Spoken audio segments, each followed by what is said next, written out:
O tema Liberdades Culturais no Brasil me trouxe várias perguntas. Como exercer a liberdade de ser? Onde a encontro? Qual é o melhor lugar? Qual é o meu lugar de fala? Liberdade artística, intelectual, científica e de comunicação. São alguns pilares que me chamaram a atenção para esse momento de conversa. Somos 4 mulheres nessa mesa. São 4 liberdades culturais as 4 liberdades culturais que me vieram à mente no primeiro momento. Que eu penso, nesse primeiro momento, essa liberdade de ser no mundo jurídico, de pisar no teatro e no direito descalça, com uma linguagem simples. E aqui, no Encontro Internacional de Direitos Culturais, encontrei e tenho encontrado essa liberdade. Assim, a minha proposta, perante 3 gigantes, me sinto um anã no ombro de 3 mulheres que admiro muito, Inês Virgínia, que tornou-se inesquecível para mim desde a primeira edição do Encontro Internacional de Direitos Culturais, quando ela leva retratos de Bispo do Rosário. Da mesma forma, Manuela sempre tem trazido despertares, em especial para a educação patrimonial com afetos. E Kátia, nem sei o que dizer, a minha entrada na Comissão de Cultura, por ela presidida, foi por meio de uma brincadeira teatral na festa junina de 2017.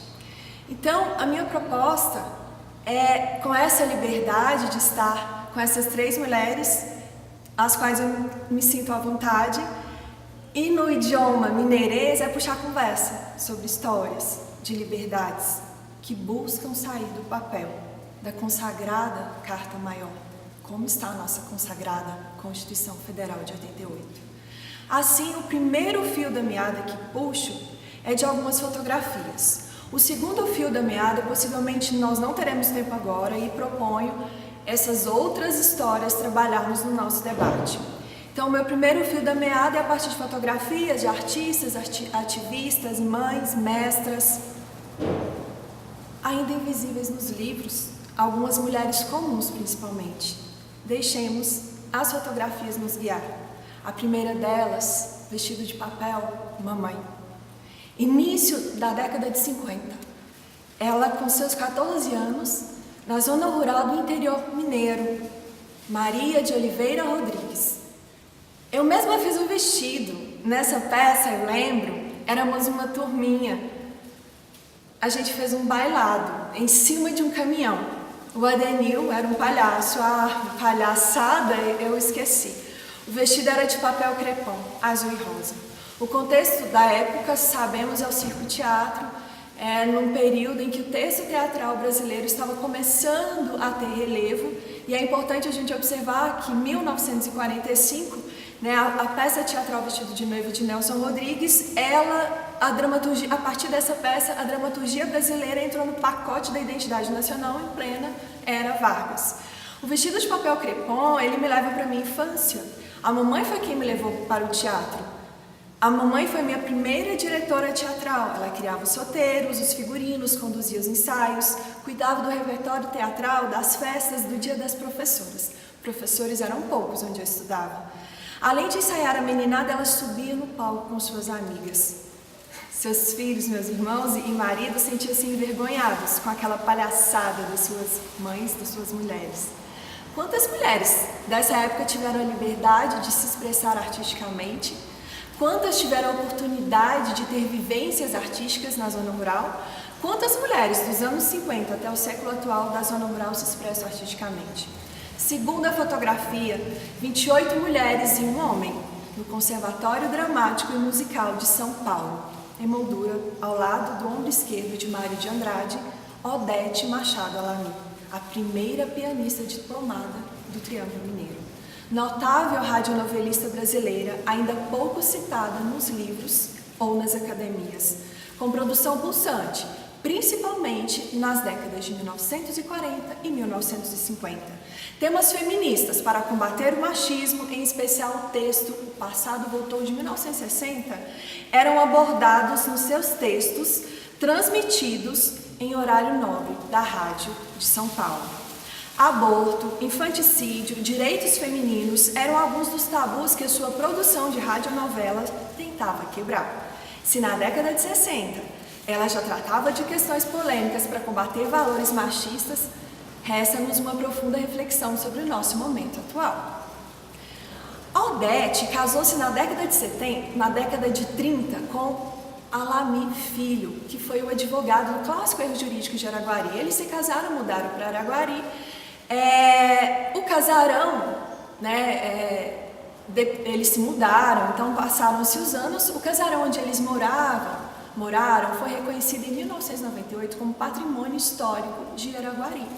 Esse casarão transformou-se num bairro chamado Relicário, se deteriorou e foi demolido. Em 2013, a 7ª Câmara Civil do Tribunal de Justiça de Minas Gerais entendeu que o inventário ele também é um instrumento para reconhecer o valor artístico e patrimonial dos bens imateriais, reconhecendo, portanto, no entendimento mineiro, que o tombamento não é o único instrumento. Então, se observarmos o momento atual, é um debate a se pensar. E eu trago uma questão.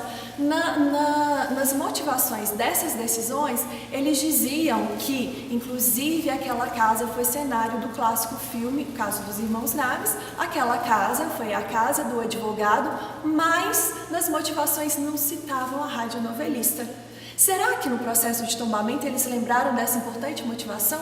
Quantas mulheres não são lembradas nesses processos de reconhecimento de patrimônios imateriais? Ano passado, no encontro, aqui no encontro, nós trouxemos um artigo sobre a irmã Dorothy. Nesse artigo trazíamos a dona Raimunda Quebradeira de Coco. Então essa fotografia, para mim, ela é emblemática, que estou novamente próxima a 3 mulheres gigantes.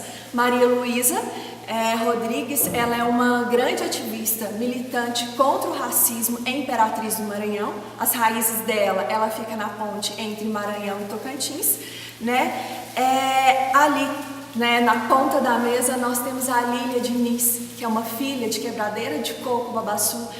A partir dessa realidade, ela passou a criar o seu trabalho artístico inspirado na militância dessas mulheres. Esse é um dos livros dela e a partir dessa vivência, ela tornou-se uma grande militante. Inclusive, em maio desse ano nós fizemos, sob a sua coordenação, um seminário de direitos culturais para a plenitude cidadã, com a participação do professor Humberto, do Rodrigo Vieira. E o curioso no momento é que durante a fala do professor Humberto, os alunos, nós estávamos merendando. O que nós merendávamos? Chá de burro e panelada. A panelada está sendo uma das questões que Imperatriz, as mulheres que para os seus empreendimentos pessoais, elas têm um empreendimento chamado Panela, o setor de 4 bocas, que é um quarteirão onde esse prato típico elas o fazem durante 24 horas. Durante as falas do Rodrigo à noite, nós tivemos, foi muito curioso, porque durante o seminário, o Rodrigo, tratando da temática quilombolas, junto à mesa da professora Helena Mendes, nós comemos cuscuz de arroz, outro prato típico daquele local. Então, num seminário de direitos culturais, num ambiente que debatemos questões jurídicas, é possível descermos as máscaras, ficarmos descalços, estarmos mais próximos do povo e conversarmos sobre direito de uma forma mais coloquial? Para finalizar finalizar esse primeiro ponto dos fios da meada, que nós temos Ararretê, que é o nome sagrado da antropóloga indígena Sandra Benites. O nosso corpo é o nosso território, é o que ela nos trouxe em Uberlândia dias atrás. Ela é do Mato Grosso, Guarani Andeva.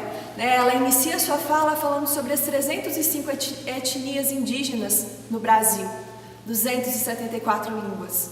A língua, ela diz, a gente não somente fala, a gente vive para entender a complexidade que a gente é. Os seus relatos são e foram muito importantes para debatermos, para entendermos sobre questões femininas, sobre os direitos femininos.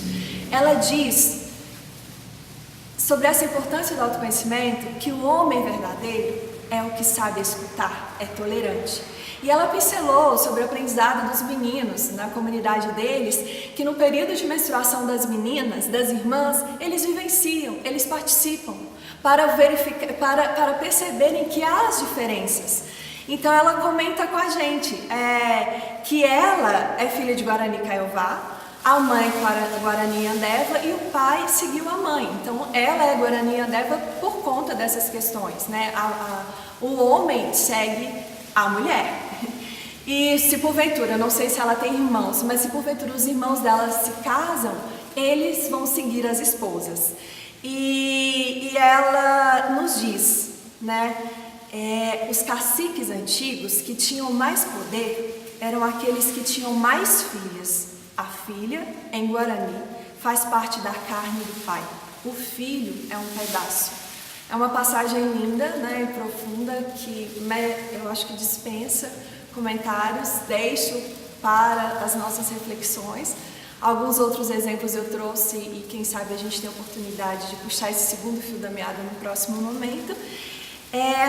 Os homens seguem as mulheres. E eu deixo a pergunta: os homens seguem as mulheres? Muita gratidão por essa oportunidade e é uma honra estar nesse momento encerrando a 7ª edição. Ano passado, aqui no encontro, trouxemos um artigo sobre a irmã Dorothy, a protagonista, e junto da irmã Dorothy veio a protagonista do filme Raimunda Quebradeira, das grandes líderes populares responsáveis pelo empoderamento das quebradeiras de coco babaçu no Brasil. Dona Raimunda lutou junto ao padre Josinho Tavares na década de 60, 1960, 1970, em prol dos trabalhadores e trabalhadoras rurais, né? O seu canto e a sua militância junto do seu trabalho, ela tinha o canto, né? As cantigas e as quebradeiras de coco babaçu, elas cantam. Então, os cantos dessas quebradeiras de coco são atos políticos, né? E o Encontro Internacional de Direitos Culturais, a proposta do professor Humberto em promover encontros, de fato promove encontros. E tem um poder incrível, né, de multiplicação. E mais uma vez aqui estou, né, nessa fotografia, rodeada por 3 mulheres, né? E aqui nessa fotografia eu estava lendo para Dona Raimunda o artigo apresentado no Encontro Internacional de Direitos Culturais do ano passado. Então foi um momento muito especial. A autora da foto, Maria Luísa Rodrigues, amiga de Dona Raimunda, ela é uma ativista de peso no campo étnico-racial. Na década de 1990, ela juntou-se com alguns militantes na Universidade Estadual do Maranhão. Em 2002, ela funda o Centro de Cultura Negra Negro Cosme, uma instituição que tem desenvolvido diversas atividades para combater o racismo. Na ponta da mesa, nós temos a Lília Diniz, filha de quebradeira de coco. Ela é artista, gestora cultural e uma grande ativista em prol dos direitos humanos, em especial dos direitos das mulheres, por meio da sua arte, em especial da sua poesia. E esse ano nós tivemos a felicidade de desenvolver em parceria o Seminário de Culturas Populares, né, dentro do 3º Encontro de Culturas Populares que ela coordena, nós desenvolvemos um seminário de direitos culturais para a plenitude cidadã. E ali, no momento da fala do professor Humberto, de forma virtual, os alunos, a plateia, estavam merendando panelada e chá de búrro.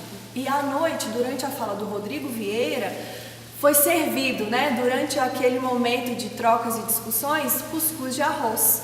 Então, o ofício, né, o que foi servido, um prato típico daquela comunidade, tivemos a participação de uma das mulheres que são responsáveis pelo setor de Quatro Bocas, que é um movimento muito interessante que tem acontecido em Imperatriz, em que mulheres empreendedoras, elas fecham um quarteirão, que foi denominado setor de 4 panelas, e é um prato típico o qual as mulheres estão pensando, é possível ou não registrar enquanto patrimônio material? Então, isso é uma temática muito, muito pertinente nesse momento.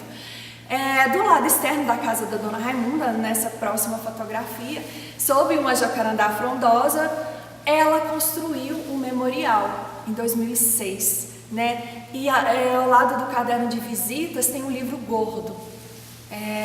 Nesse livro tem o nome de 1000 mulheres que foram indicadas ao Prêmio Nobel da Paz. Dentre 50 brasileiras, ali está Dona Raimunda. Então, esse fio da meada, né, é que a Dona Raimunda, ela nos inspire para pensarmos e repensarmos sobre a valorização das nossas memórias, né? Que essas essas valorizações elas possam, né, no caso, memória individual dela, mas o trabalho dela que tem um cunho coletivo. E nesse momento tão forte, né, tão triste das nossas perdas de memórias, das deteriorações, né, das quedas, né, dos incêndios dos nossos museus, pensemos nas mestras, nos mestres populares que têm construído seus memoriais nos quintais.